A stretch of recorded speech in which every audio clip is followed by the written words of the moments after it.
Tag Podcast betting show. It is week 7. Adam is joining me once again to go through all of your betting needs.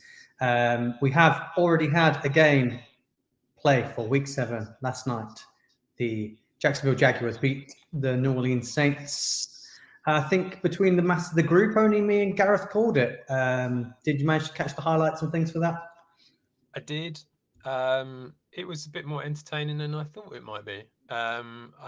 So I made the thought process of Trevor Lawrence wasn't going to play because he was injured in a short week, and he played and he actually wasn't too bad. I thought he did all right. Nothing special, but it was all right. Saints are, Derek Carr is just, he's done, isn't he? Really, to be honest, it's just a matter of time before he gives up. You're never going to get much from him. So, they were okay. They were pretty solid, but I think the better team won in the end. Yeah, there's no excuses now for Derek Carr. Obviously, when he was at the Raiders, everyone thought he was a bit of an underdog and everyone liked him.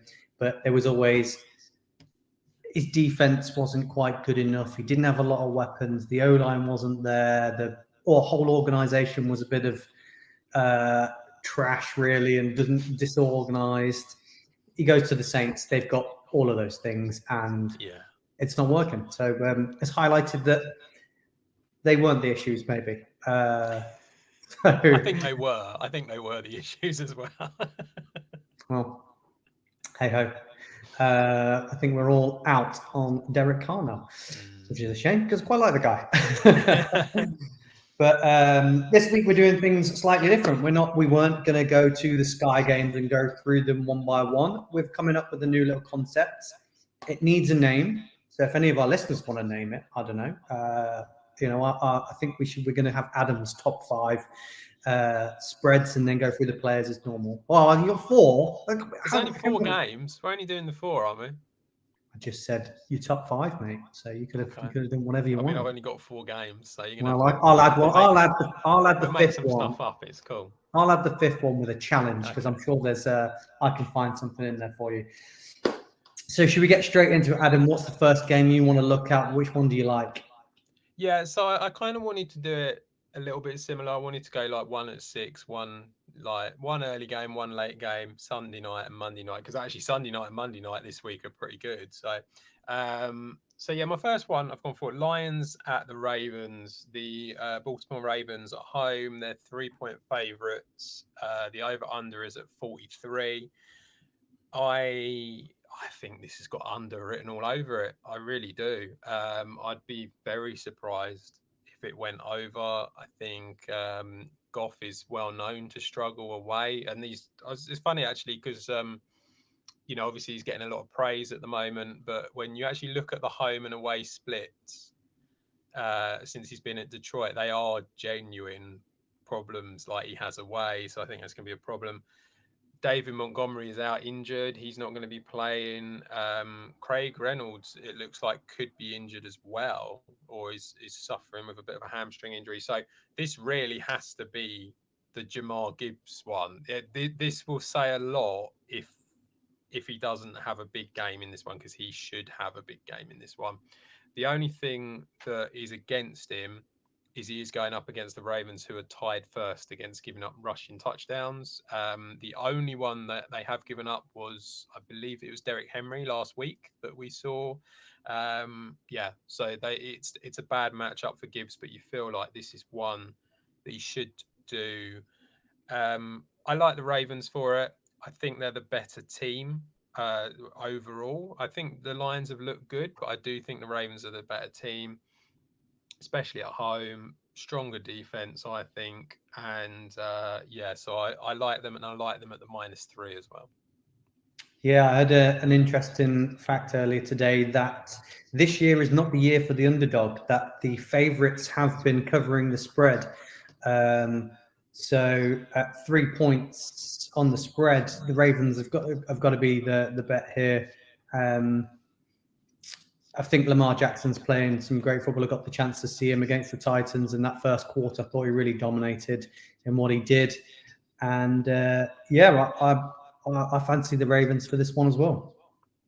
Yeah, I think they've got some really good options.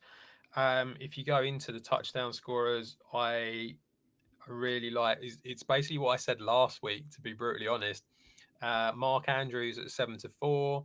He has been quiet this season, but I believe the Lions are 28th against the tight end. I think they have, that's the one area that the Lions defense has struggled.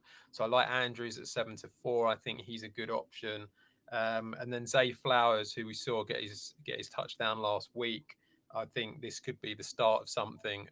21-10. It felt like Lamar was targeting him quite a lot in the game in London, so I would expect that to continue. I think these are the two guys that are the main weapons for him on the offense. So yeah, 7-4 and 21-10, I think are really good options. If you want to go down reception route as well, they're both over 4.5 receptions at 10-11. I think that is something that is completely viable to happen, especially Mark Andrews in this game. So I really like that. On the Lions side, I do feel like it's Jameer Gibbs. I think that he should be the one to look out for here at 6-5. It is short, going up against a tough defense, so it's it's not one that I feel like you'd want to really, put the house on sort of thing. But I feel like Gibbs is one that you would want to go there for. And then he's got to pass it to someone, Goff. So I was kind of looking at it, and obviously Sam Laporta has kind of been the main guy to look for, but the Ravens are very good against the tight end, and also Laporta kind of. I felt like he struggled a little bit last week under with the injury, which he still is kind of got at the moment. So I do worry about that. So I did sort of think maybe Khalif Raymond 9-2, just as a complete punt. I feel like that it's got to go to someone, and that maybe out of the odds, he's the sort of bigger odds one that I kind of liked. Jameson Williams is there as well, but I just think Raymond sort of like he tends to turn up randomly, so he could be worth a little punt. But yeah, I mean, really, it's Andrews and Flowers for me. Yeah, they seem like the two go-to options. Everybody's must start this week is Mark Andrews at the tight end. I think just about Yeah. you can't scroll through social media without seeing him flash up as the must start. So um, that's a great look at that for this game. I really liked Williams for this one on the Detroit Lions. Obviously got the touchdown last week, so I think they're going to try and use him as more and more as the weeks go on now. It makes sense, yeah.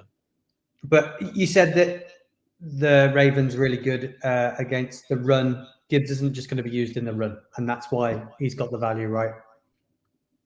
Yeah, I mean they're pretty good against the pass as well, but so they're actually tied first against giving up passing touchdowns To as the well. wide, yeah, well, I was going to say to the wide receivers. Thinking Yeah. maybe like quick dump offs to the back and getting out there. Yeah. It's a really tough matchup. That's the problem. I mean, the Ravens are not going to give up much to anyone. I mean, I know that the Titans and the Lions are very different. Like the Lions are a much more explosive offense than what the Titans are. But we saw last week. I mean, the Titans really struggled to get anything going, and in the end, it was only really Derrick Henry that managed to do it, and he didn't do it that much either. So yeah, it's a the Ravens are tough to score against, so it is difficult. But I just feel like, given with Montgomery out injured, Gibbs has to have a decent game in this one. You have to expect he's going to get fed the ball a lot. Yeah, I definitely agree with that. Adam, what's the next game you want to take us through? So the next one is the LA Chargers are going to the Kansas City Chiefs. Now, this obviously divisional matchup. It's quite an exciting one. I think a lot of people would expect a high scoring affair here. The over under is set at 48. The Chiefs are 5.5 point favorites. I I think this is going to be a high scoring game. To be honest, I think this it has to be, when you think of them two offenses out there, and also when you think of the Chargers defense as well, that has just struggled so much this season. They're currently tied 25th against giving up rushing and passing touchdowns, so they are equally bad on both sides of the ball when it comes to defense. Um, the Chiefs are a lot better. They've got a much better defense there. I think that is probably what will give them the win in the end. That the Chiefs will probably win this because their defense won't give up as much. But yeah, I can see this being a high scoring game and two offenses that are, you know, decent and should do pretty well. So yeah, but I think it'll be high, like the 10 to 11 on the over, and I like the Chiefs minus 5.5. I think I know that they feel like a team that only scores what they need to score, but I can see a touchdown difference being what they need to score in this. Yeah, it's interesting to look at this one because I think at the start of the week, this was +8 for the Chargers. So I think a lot of people have been back in the +8, and then as soon as it's dropped underneath the sort of one touchdown mark, you're seeing people then jumping on the minus for the Chiefs. Then so I think there's been a bit of a switch in the betting, people back in the Chargers. So yeah, it's a tough one for me, this game, because the Chargers usually are good at covering the spread. You know, Justin Herbert's somehow managing to keep them in the game to the end. So yeah, I find it hard, but the Chiefs, you know, their defense has looked loads better this season. So I favour the Chiefs to win it, and now it's down to -5. I'll probably take a look at that one. Yeah, I think that kind of feels like the obvious move now. When it comes to touchdown scorers, so the Chiefs are tied first when it comes to giving up rushing touchdowns. That kind of puts me off of Eckler, to be honest. They're a very strong defense in that respect, so that's a concern for him.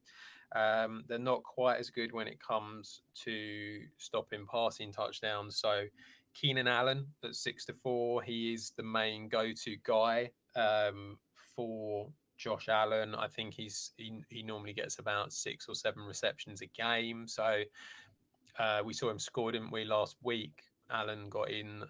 So yeah, I think that he at 6-4 is a decent price for that.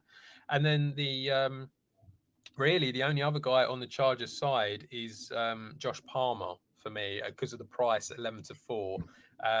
He's not one that I would normally go for, but I just think that, to me, I think you've seen that with Mike Williams out, Palmer is the one who's getting the receptions now, not Quinton Johnson, who just doesn't really seem to be doing anything at all. So I think that Palmer is the one to go for at 11-4. I think he is more of a slot guy. He's probably not going to be in the end zone that much, but I quite like the look of Palmer in this one for that reason. On the Chiefs side, as we've said, the Chargers defense really struggles. They're tied 25th when it comes to giving up rushing and passing touchdowns. I think Pacheco could have a really good game in this one. So at 21-20, he's not the worst sort of, nearly even money shot this week. I think Pacheco is a good one. And then we've always said it's Kelsey and who, but as we said last week, we've found who is, and Rashee Rice is the guy in the end zone. It seems to be he's getting plenty of targets. I think that the last 2 weeks he's had 4 targets, receptions even, and I think that that's probably something you're going to see more of now. I think you're going to see that he's going to be the guy that they go to if they can't get it to Kelsey, which obviously they won't be able to all the time. So yeah, like the look of Rice at 2-1. I think that's a really good price for him, and I think that you're probably not going to get that price if he scores, especially this week. I don't think you'll be seeing 2-1 for him much longer. So I think that's a good one to go for. Yeah, I saw it week 1 that Mahomes did target him a few times, and I thought, come week 3, 4, 5 in this, he's going to be the guy. I really liked him before the season started. Obviously, I banged on about him quite a bit in the off season, so it's nice to see him doing well. And I think you're dead on the money there, Adam, with this might be the last week. We've always said that this is what you're so good at, is finding those weeks where you're like, these odds are never going to be like this again. Tyreek Hill, you got at the start of the season. I feel like this is another one to point out. So I really like that, and I really like Pacheco. He was um, used a lot in the past as well. 6 for 6 last week, wasn't he? So yeah, all options for him. Yeah, it's a strange one because obviously they've got McKinnon, but I don't know. Maybe they're just saving him for the playoffs like they do every year. You know, maybe Yeah, that's the idea. the end of the year. Adam, what's the next game on? Next one is Sunday night football. Like I said, Sunday night football, Monday night football this week, a couple of decent games, and the Miami Dolphins are going to the Philadelphia Eagles. The highest over under of the week at 51.5, and the Eagles are 2.5 point favorites for this game. I get why they're favourites. I can sort of, they're at home, and I understand that obviously they got to the Super Bowl last year and they're 5-1. So what are we complaining about, kind of thing. But they haven't been quite as good as what they were last year. They have struggled a bit more offensively, and I think also the defense has struggled a bit more, especially in the secondary. So they are going up against this sort of power offense of just speed coming at them, and I think that they might get got on this particular one. So I do like the Dolphins. I like the +2.5 for it at 10 to 11. It's a good if you're not 100% certain on the Dolphins to win, but I like them just on the money line at 5-4. Um, so yeah, I think they're a good option, and I really like the over. I can't see, given how bad the Eagles' secondary has been, I find it really difficult to imagine that Waddle and Hill are going to be kept quiet in this game. Yeah, I think this game split the group a little bit as well, because think the Eagles are dangerous this week. They're coming off a bit of an embarrassment against the Jets, so I think this is the worst time to play them. Yeah, I think they're going to be really, really deadly. I think Lane Johnson's back this week. So I think that improves that O line massively. And Jalen Carter's back as well. So those two factors, I think they're going to put a lot of pressure on Tua.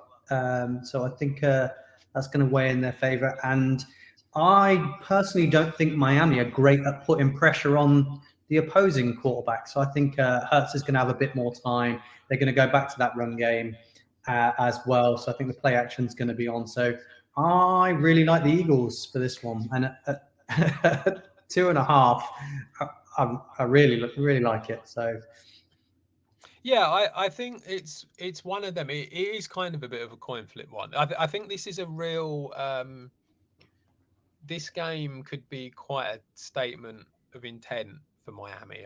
I think this will tell you an awful lot about them, and we'll see what it is. I just find it difficult to imagine that Eagles secondary, as it is at the moment and as it has been, is going to be able to cope. And the problem is that obviously you can put pressure on Tua, and that isn't that's something the Eagles would be really good at doing. I just think with the speed of Waddle and Hill, you're going to have to put pressure on him pretty quickly in order to stop the ball from coming out and getting far enough. So that's where the issue is. So yeah, I mean, I think it is a bit of a coin flip, and that both teams look very good. Um, my only concern with the Eagles is that I think they've been doing enough. That's kind of how they've been in order to win, and they kind of got caught out a little bit with that last week. Um, I'm not sure if they can just suddenly switch it on that quickly. If they feel very Patriots to me. yeah, it'll be a very interesting game. What players do you like in this one? So this one, as I've pretty much given away already, Tyreek Hill at 10 to 11. Obviously it's under evens, but it's not bad. So Tyreek Hill at 10 to 11. Jalen Waddle at 7-5. I wouldn't be going anywhere near Mostert in this particular game. I just feel like, you're going up against an Eagles defense that's tied seventh against rushing touchdowns, so they're pretty strong against the run. So I wouldn't want to be going there. Miami are okay against the pass. They're not too bad, but they struggle against the run a little bit. And so therefore, DeAndre Swift at 11-10 kind of makes sense to me. The rest of it, there's not really. I mean, I think it'd be a high scoring game, but I just, AJ Brown, Devonta Smith at them prices, I don't feel like they've really shown me that they're going to get in like every week. So that kind of puts me off of them for that. And then if you don't like the run game at Miami, it is pretty much Hill and Waddle. So that's kind of as far as it goes, really. I normally like Dallas Goedert, but I feel like he's more of a receptions than a Mm-hmm. touchdown scorer. So yeah, I mean they're the ones, but Hill and Waddle definitely. Yeah, I'm really unsure of who I like for this one, bar sort of maybe Swift really, but like I said, the odds just aren't great No. for him. So I, I think you're right in saying it's going to be high scoring. When you look at the odds all the way down, that indicates that, doesn't it? You can't really get value because they know there's going to be touchdowns in this one. Um, your last game, then, I'm guessing. Yeah, my last one. Monday Night Football. The 49ers are going to the Vikings in what I think will be quite an interesting game. This one. This one's kind of the Vikings obviously without Justin Jefferson. The 49ers, we're not 100% sure who's going to be there for them on the 49ers, but we know that Ayuk and Kittle are fine. Debo looks like he might be injured. He could potentially be out, but he's questionable at the moment. CMC is questionable at the moment. So I think it's quite an interesting one. At the moment, um, even with them guys out, I think the 49ers will win it. I think they'll be too strong for the Vikings. The Vikings defense has been poor. They're not the worst by any means, but they have been pretty poor, and that's what's costing them. And obviously, with Justin Jefferson not there, it's huge. They're missing that. The -7, it just feels like a lot. I don't think in an over under at 44, I don't see the 49ers completely shutting the Vikings out. But I feel like the 7 point to the 49ers is a lot. At the same time, I don't really fancy putting money on the Vikings at +7. So I find that's a bit of a difficult one. I'm not really that interested in that. I think the under could happen in this game. I think that 49ers defense is going to be very strong, and I don't think they're going to need to do too much to win. So I think that the under is definitely what I would be going for here. Yeah, you think it's get an early lead and then just Yeah, clock management with this one. yeah, I don't mind. I don't mind the -7. I think the 49ers is far superior to the Vikings. The Vikings basically, I think, admitting that they're ready to move on with what they've got. They've already dealt Delvin Cook. Looks like that Kirk Cousins, that behind closed doors, it looks like they're out on him now. And we've said last year it was all Justin Jefferson. Like if he didn't get it, they wouldn't win the games, and he's not there. So I struggle to see how they're going to put the points up themselves. And I think 49ers, even with the injuries, they've got people sitting in, waiting in the wings to come on and take charge. We've seen that in numerous years. Next one up at running back, really, and they've all done well when they've been given the chance. So if CMC's not there, I've got faith in whoever comes out. I think all of them were waiver wire pickups for everyone, weren't they, when it came to them? So I'm quite happy with the -7. I think they'll cover that quite easy. yeah. It wouldn't surprise me if they did. I think it's just the sheer amount of it. It just kind of puts you off a little bit. As you say, when it comes to the players out there, I mean, if McCaffrey's playing, he's 1 to 2 on. No one's really doing that as a single, but he probably will score because he always does. But as you say, Elijah Mitchell, Jordan Mason. I mean, he got in last week, didn't he? Both of these guys are more than capable of doing that. So, yeah, I think that they're not awful bets. You're gonna have to wait until game time to work out who's actually playing, but I wouldn't really be going for him. I don't think I would bother with it. I like Brandon Ayuk in this one. 6 to 4, I think, is a good price for him. George Kittle at 7 to 4, I also think is a good price as well. I think they're the two guys that are definitely. I think they're the ones that have kind of got the best rapport with Purdy. I feel when it comes to the sort of like receiving options away from McCaffrey. So I think they're the two guys that you should be looking at. And when it comes to the Vikings, I think it's TJ Hawkinson as the reliable pass catching option. He's 2 to 1. That's a decent price for Hawkinson.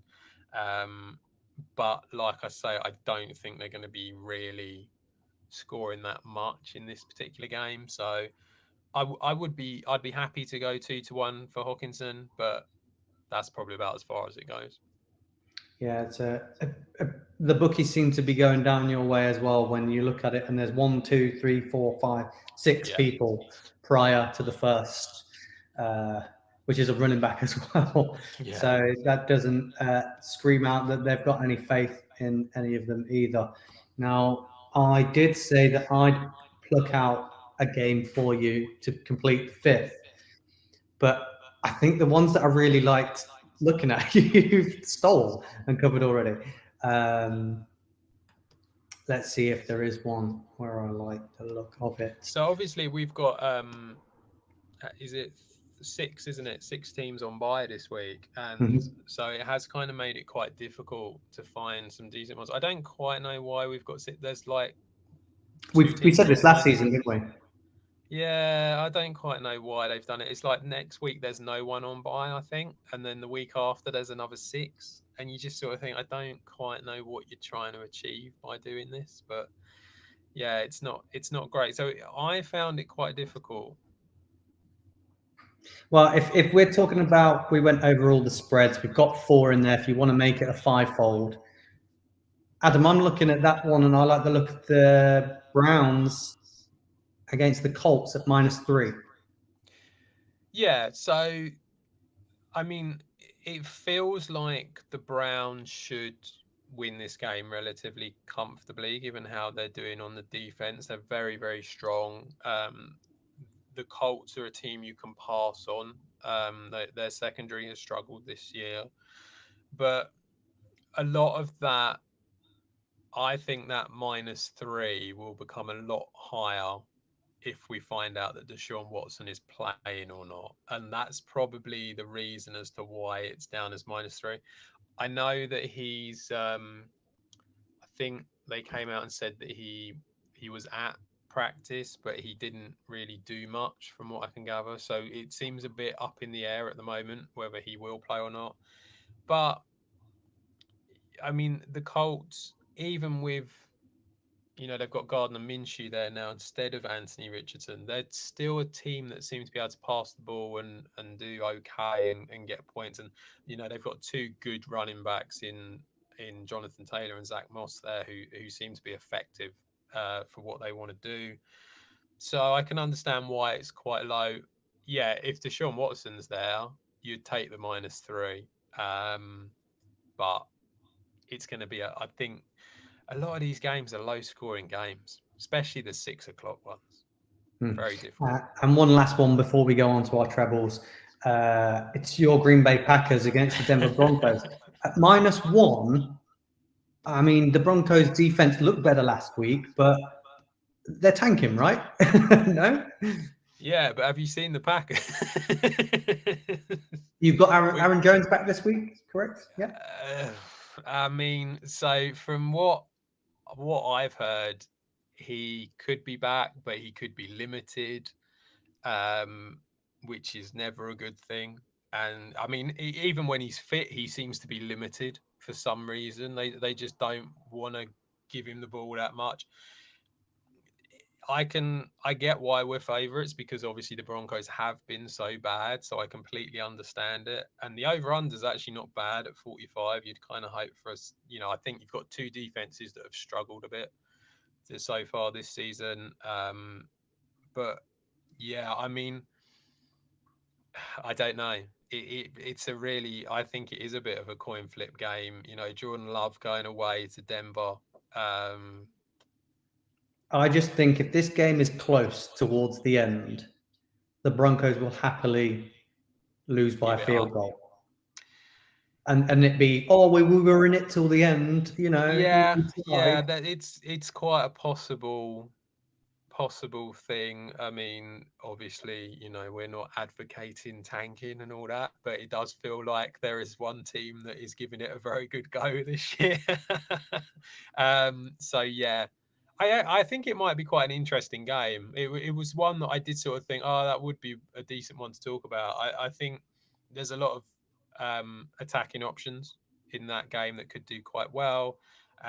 Neither team can defend anything at the moment that well. So yeah, it could be quite an interesting one to watch. Yeah, I know when you look at fantasy terms, helps with bet. Sometimes it was any running backs for the Packers, any running backs for the Broncos. They weren't even saying pick one, just both of them, just get them in. So yeah, I think if we went through the players in that one, there's probably some value in there. I haven't had a look, but should we move on to our trebles? Yeah. Go on in. What you got? What do you want to know? Sky's one. Let's go through Sky's first. Who is part of this betting show when he can be bothered? I mean, he's been on. I know he's been away doing loads of media work for us. He's been every single thing, but he's letting us down by coming on and letting us know his stupid bets. Yeah, we've got none of these like ridiculously large. Well, we thought that he was going to be the one who was going to provide us with these massive odds, and turns out we've obviously joined in this craziness. But he's done his treble for you. So Sky has got Travis Kelce, big odds, Travis Kelce, Jordan Love, and Zach Evans. So a bit of a gamble, I would say, on Zach Evans.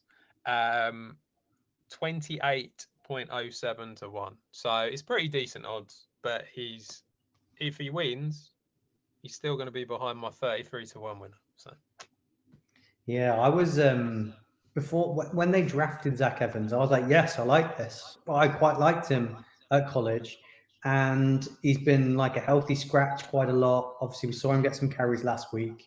But is there confidence in him? I thought I had loads of confidence in him before the week started, knowing he was going to be the lead back. And then they brought in Henderson back, and obviously they've got Royce Freeman as well. I think is he going to play? I think they brought in a couple, haven't as well. So as the week's gone on, I've kind of like steered back off of Zach Evans, but hopefully he gets his chance because I really liked him at college. So fingers crossed on that one. Do you want my treble next? Go on then. Well, I had two this week. I had a safe one, safer one, and a bigger one. A safe treble. A safer one. Which one do you want, Adam? Which one would you think? I want the one that you're putting forward for the early games. Okay. I'm going to take my safer bet, I think. Not my 61 to 1 shot. But I've gone with Bijan Robinson, Ramondre Stevenson, and Zach Moss.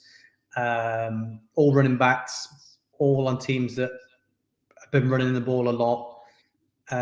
Going up against the Buccaneers, the Bills, and the Browns. That's some good run defenses that they're going up against there. I like it. Do you want my? You like it? You put it forward.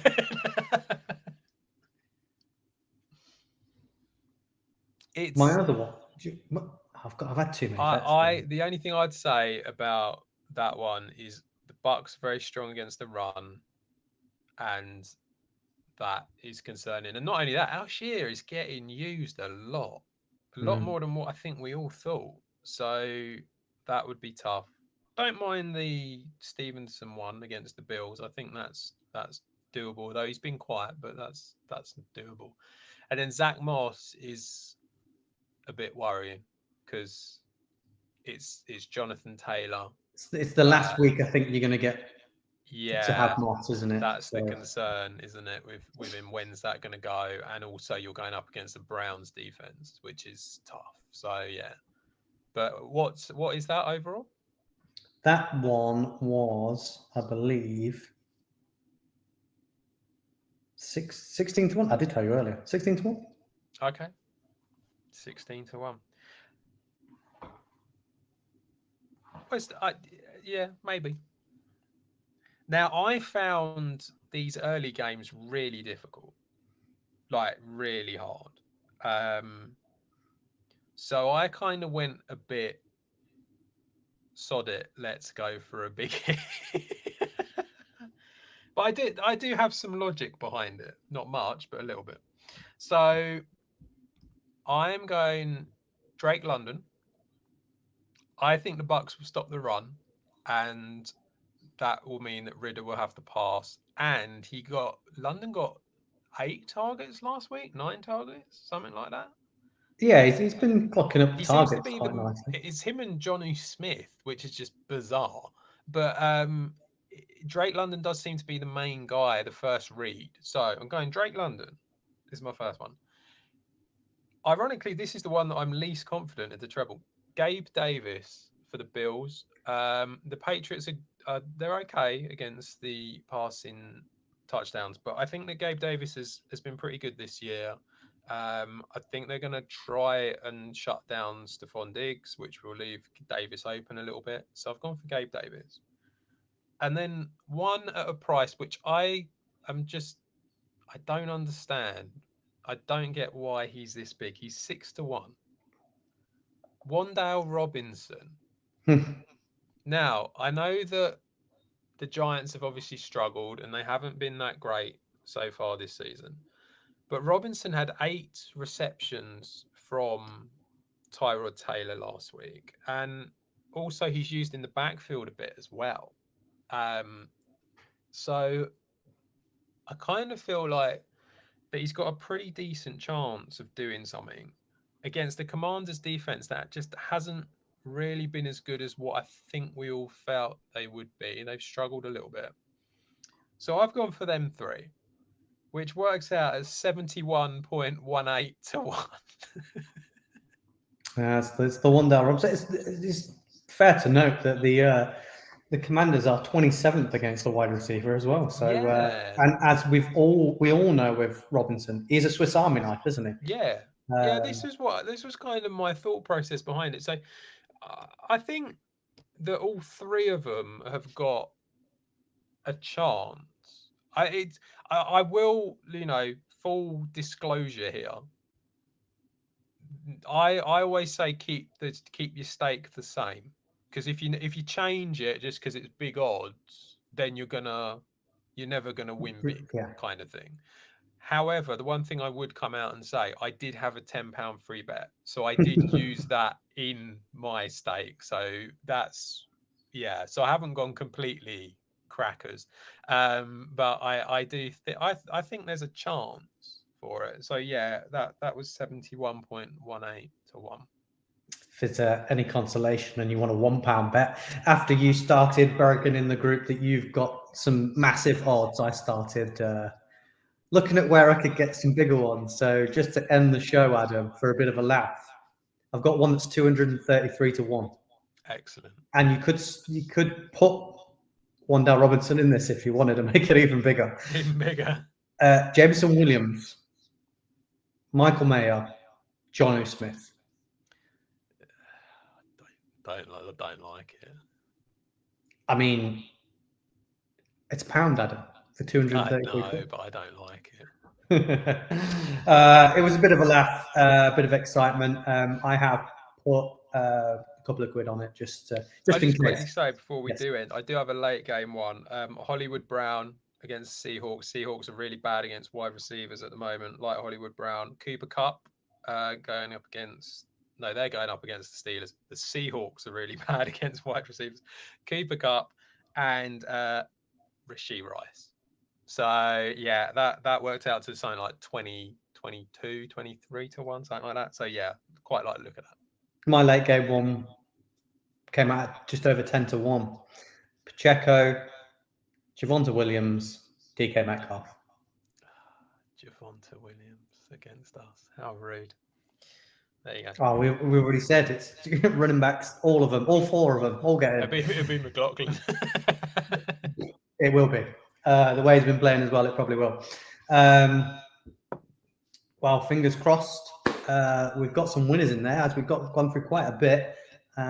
So yeah, hope that helps. Hope the slight change in the format was a little bit more interesting than just going over the Sky games, which haven't been overly exciting.